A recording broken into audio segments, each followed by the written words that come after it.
नमस्ते सदावत्सले मातृभूमि। आज होली के बाद धुलंडी का त्यौहार है। धुलंडी पर हमारे देश में जो प्रैक्टिस में है, वो ये है कि हम रंग खेलते हैं, गले मिलते हैं, एक दूसरे के साथ संपर्क करते हैं और गिले-शिकवे मिटाते हैं।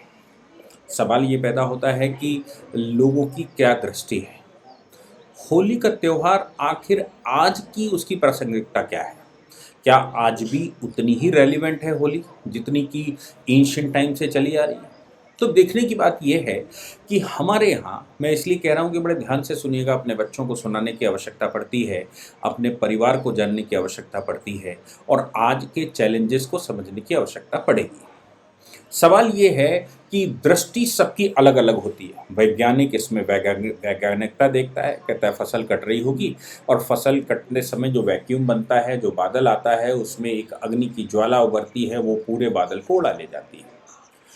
समाज के लोग सामाजिक समरसता उसमें देखते हैं कि होली का दिन एक ऐसा होता है जिसमें जाति संप्रदाय भेद मिटाकर हम एक दूसरे के गले लगते हैं और होली यानी कि जो होनी थी वो हो गई, अब हम नई शुरुआत करते हैं। समाज की दृष्टि से उसको देखा जाता है। तीसरे सोचने वाले फिलोसफिकल लोग हैं क्या होना चाहिए। चौथे लोग इस प्रकार से सोचते हैं कि इसका इतिहास क्या है भाई, कौन सी घटनाएं घटी थी, क्योंकि इतना एंशिएंट हो गई है होली कि कितनी घटनाएं, ये रामायण और महाभारत तो बात की है, अब कब हिरण्यकश्यप की कथा रही होगी और किस समय ये सब कुछ चला होगा। आप सोचिए कि कितना पुराना एंशिएंट इतिहास, और इसमें कई एक प्रकार के इतिहास, कई एक घटनाएं इस दिन घटी होंगी, वो सब कलेक्टिव हो गई, चूंकि हजारों वर्षों से मनाया जा रहा है, वो सब कलेक्टिव हो गई और कलेक्टिव होने के बाद वो आज अलग अलग कथाओं के रूप में जानी जाती हैं। अगर हम दूसरे शब्दों में या किसी और की बात करें तो एक इम्परेटिव स्कूल वाले लोग हैं जो ये कहते हैं नहीं, ये मनाने का आपको पड़ेगा तभी संस्कृति से जुड़े। लोग कुछ संस्कार और संस्कृतियों से जोड़ने का प्रयास करेंगे। कुछ लोग रियलिस्टिक स्कूल की बात करेंगे। रियलिस्टिक मतलब यथार्थवादी है कि समस्या कहाँ है और उसका समाधान क्या है। ये होली का त्यौहार जब आता है तो हम सब जानते ही हैं कि इस तरह से सोचें सबकी सामने आती है, लेकिन सवाल अभी भी बरकरार है। सवाल वैसा का वैसा ही है। इस होली क्या सोचना और इन समस्याओं का, जैसे हम समस्याओं की बात करें, मैं 2 दिन से अपने ज़िले में कई एक बैठकों में होली मिलन समारोह में रहा। वहाँ बड़े बुजुर्गों ने ये तय किया कि सब 2-2 शब्द बोलेंगे। सबके पास चिंताएं थीं। आक्रांताओं को मानने वाले लोग बड़ी संख्या में बढ़ रहे हैं, बड़ी समस्याएं खड़ी कर रहे हैं। त्यौहार के समय भी लाउड स्पीकर बहुत समस्याएं खड़ी करते हैं। वो छोटे व्यापार को सारा, मतलब छोटे व्यापार मतलब अनएजुकेटेड लोगों का व्यापार एक विशेष समुदाय ले गया है। पाकिस्तान उधर से खड़ा हुआ है, वो एकजुट दिखते हैं, शुक्रवार के दिन पता नहीं क्या क्या करते हैं और ये सब चीज़ें अपनी समझ में आती हैं कि हाँ ये समस्या है। कम्युनिस्ट या अर्बन नक्सल जिनको कहा गया है, या फिर जो ईसाइयत को बढ़ावा देने वाले हैं, संप्रदाय परिवर्तन कराने वाले हैं।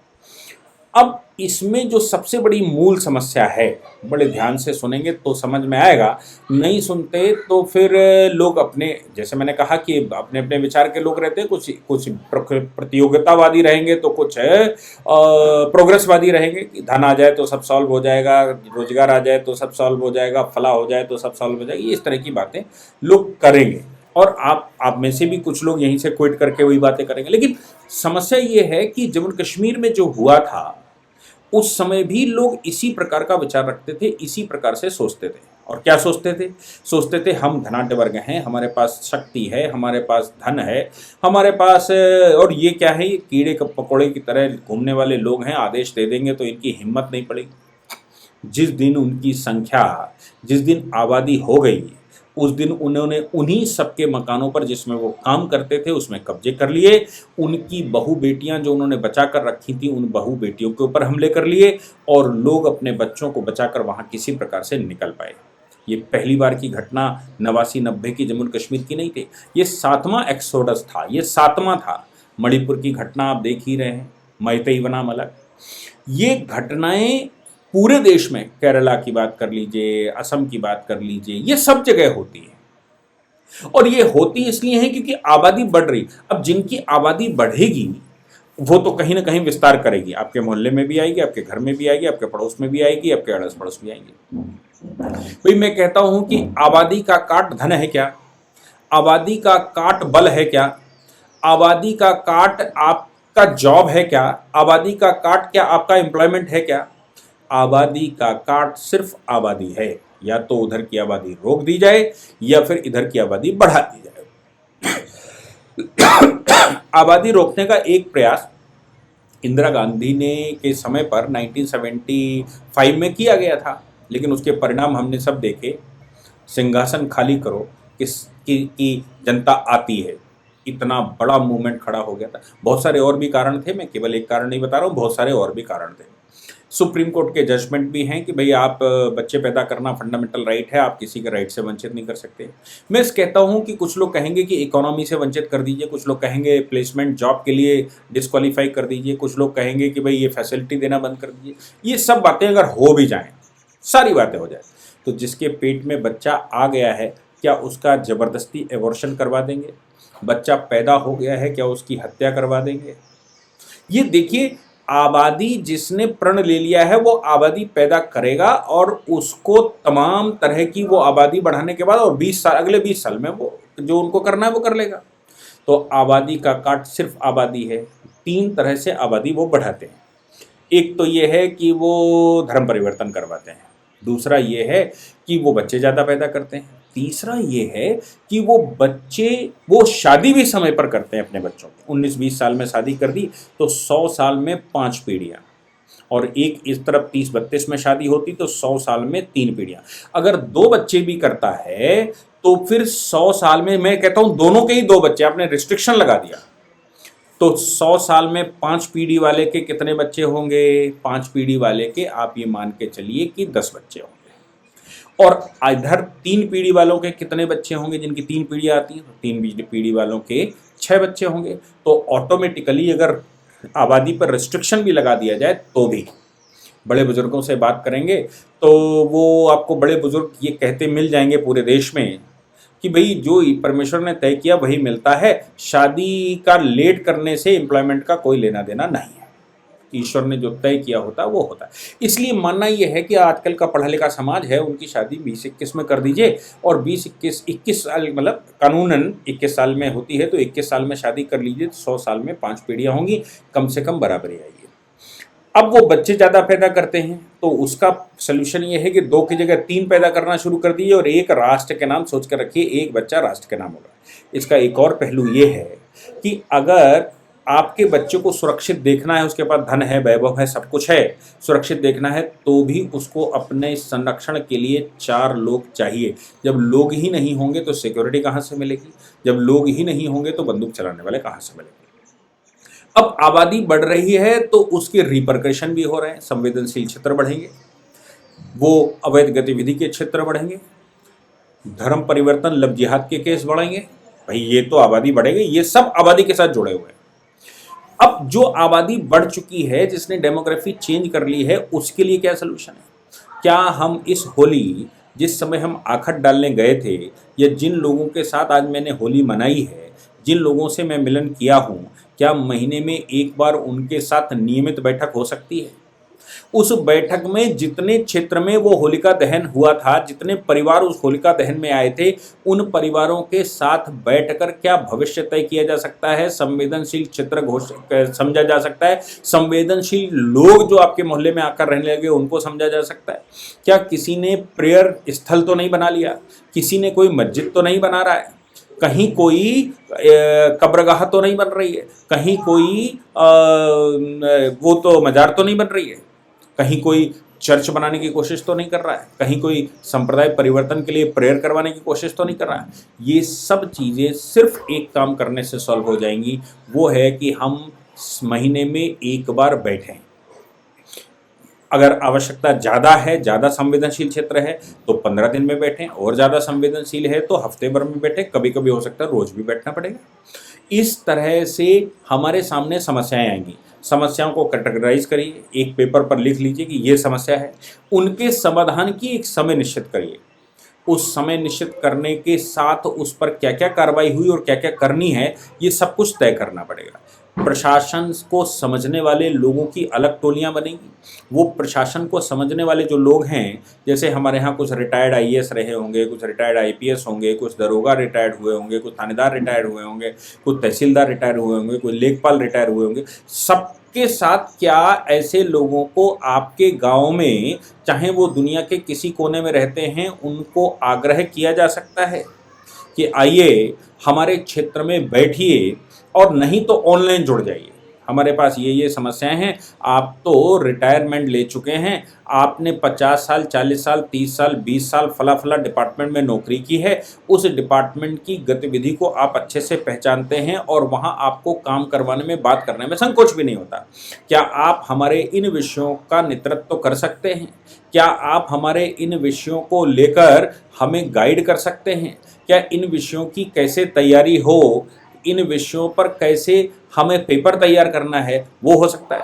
क्योंकि आज की तारीख में डेमोक्रेटिक प्रोसेस है, कॉन्स्टिट्यूशन का राज है, विधि का शासन है भारत में, तो विधि के अनुरूप ही सारे उपाय भी खोजने होंगे।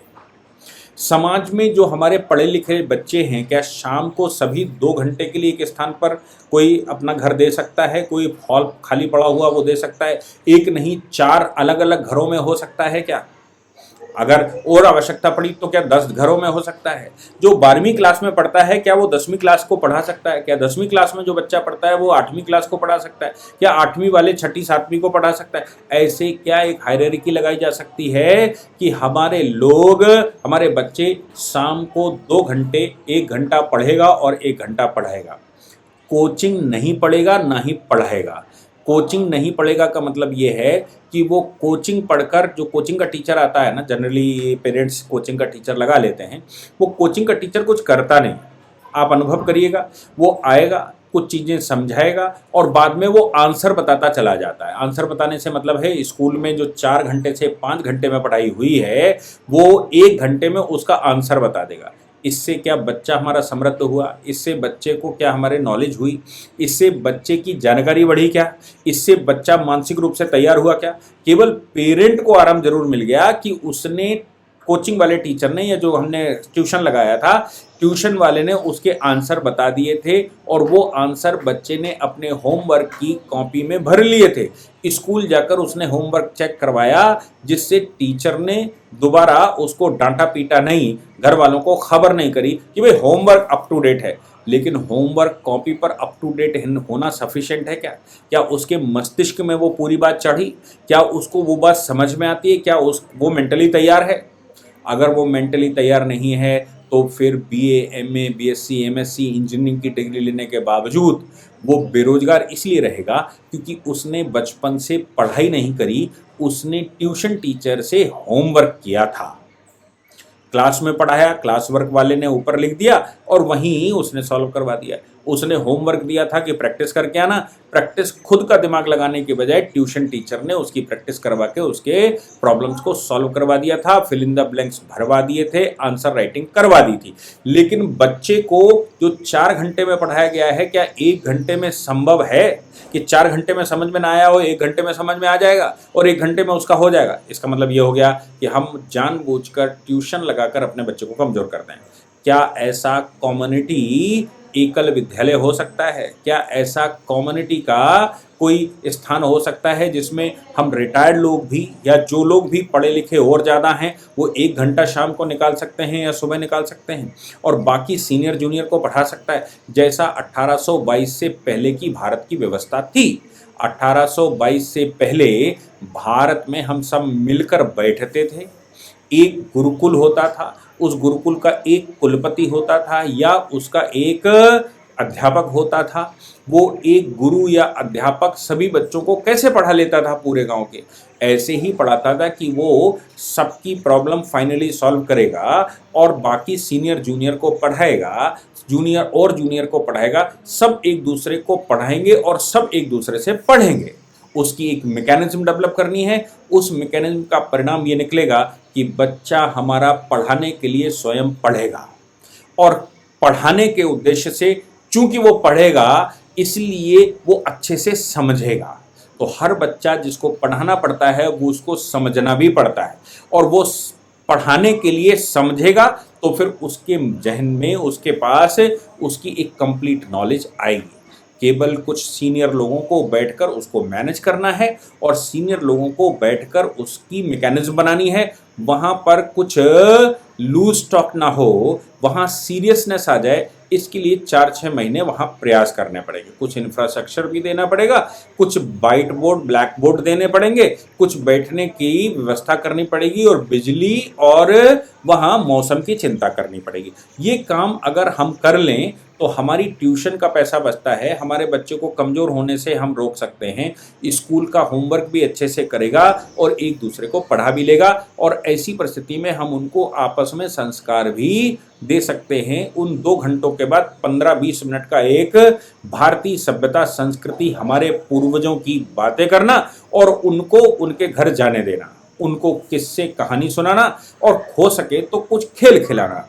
इसके माध्यम से उनमें समरसता आएगी, इसके माध्यम से उनके अंदर एक भाईचारा डेवलप होगा, उनके अंदर अपनत्व पैदा होगा और इसके साथ समरसता आएगी, मुझे लगता है। और शारीरिक मानसिक रूप से तैयारी होगी ही। क्या हम इन कामों को इस होली से तय कर सकते हैं? आप सोचिए कि आज जो समस्याएं हैं वो आज पहली बार नहीं है, वो सीथियन के टाइम पर थी, पर्शियन के टाइम पर थी, यवनों के टाइम पर थी, हूणों के टाइम पर थी, इसके बाद मुसलमानों के टाइम पर आई, ईसाइयों के टाइम पर आई। ये समस्याएं हर समय थी, लेकिन हमारे पूर्वजों ने हमारे बच्चों को ऐसे तैयार किया हुआ था और उत्सवों के माध्यम से हम आपस में मिलकर उस दिन उस पर स्ट्रैटेजी बनाते थे, आपस के मनमुटाव मिटाते थे और आगे भविष्य कैसा हो इसके लिए चिंता करते थे। ये पूर्वजों ने इसलिए ही व्रत और त्यौहार हमको दिए होंगे कि इन त्योहारों पर हम बैठकर कुछ चिंतन मनन चिंतन कर सकें। जिन परिवारों पर, जिन जातियों को कोई व्यक्ति छोटा भूलवश मानता है, क्या नमस्ते करने की परंपरा हमने शुरू की है?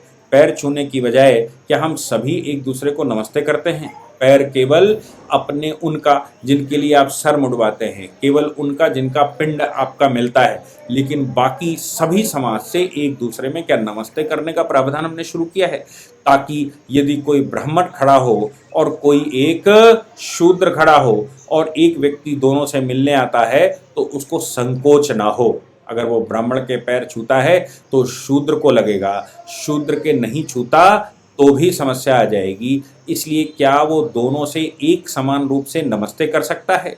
और पैर छूने की परंपरा केवल परिवार में, अपने घर में रहे। क्या हम ऐसा प्रयास कर सकते हैं? क्या बड़े बुजुर्ग कुछ बैठकर इस पर तय कर सकते हैं? क्या अपने गांव, मोहल्ले, एरिए, जहां तक आपकी होली का त्यौहार मनाया, होली का वो जो आग लगाई जाती है, क्या उसके क्षेत्र को एकजुट कर सकते हैं? क्या उनमें जो हर गली में अब होली जलने लगी है, उस हर गली की होली को मिलाकर एक मोहल्ले की होली कर सकते हैं? परिवार को बढ़ा सकते हैं, परिवार का दायरा बढ़ा सकते हैं। नहीं हम एक दूसरे के घर जा सकते हैं तो क्या होली मिलन केंद्र बना सकते हैं? होली मिलन केंद्र पर चर्चा कर सकते हैं। अगर वाकई में भारतवर्ष में आप उत्सव हमारे पूर्वजों ने दिए हैं तो उनका उद्देश्य पूर्ण करने के लिए हम सबको काम करना ही पड़ेगा। अगर हम उन विषयों को नहीं सोचते तो एवं ही होलियाँ जाती रहेंगी। जम्मू कश्मीर में होली मनना बंद हो गया था, आपके क्षेत्र में भी होली मनना बंद हो सकता है।